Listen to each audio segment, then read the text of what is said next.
Johnny Hallyday dans le déni de son cancer. J'ai une petite saloperie, mais ça va aller.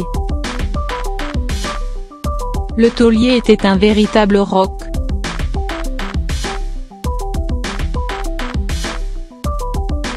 Jusqu'au jour de sa mort, le 5 décembre 2017, Johnny Hallyday s'est battu, entouré de sa famille et de ses plus proches amis. Et cette force, l'idole des jeunes la tenait de son incroyable espoir et la façon qu'il avait de voir le verre à moitié plein quand il s'agissait de sa santé. Pierre Billon, qui a été son ami pendant de longues années et l'a côtoyé aux heures les plus sombres de sa maladie, s'est confié à nos confrères du Parisien à l'occasion de la sortie de son nouveau livre Johnny, quelque part un aigle aide. Harper Collin.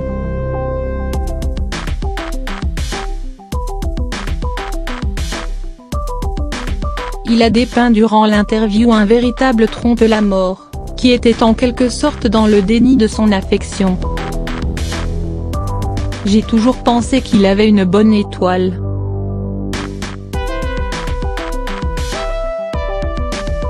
En voiture, il roulait toujours comme un dingue.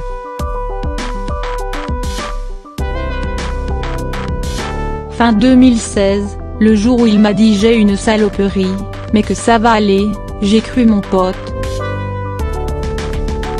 On était sûr qu'il s'en tirerait.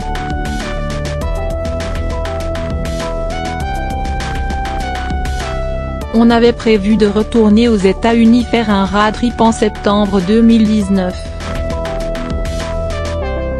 Les deux acolytes prévoient même à l'époque de partir en virée ensemble, loin de s'imaginer que le taulier s'éteindrait moins d'un an plus tard. Pour lui rendre hommage, le parolier n'a pas annulé ce voyage, il a pris la route avec la personne qui était le plus proche de son ami de toujours, sa femme Laetitia. Oui, on est retourné à Mexican Hat, le motel qu'il adorait dans le Grand Canyon, pour poser une plaque avec Laetitia. Dans le clip de Je ne parlerai au diable, on voit Johnny assis et rêveur. Il est là et il regarde le Grand Canyon.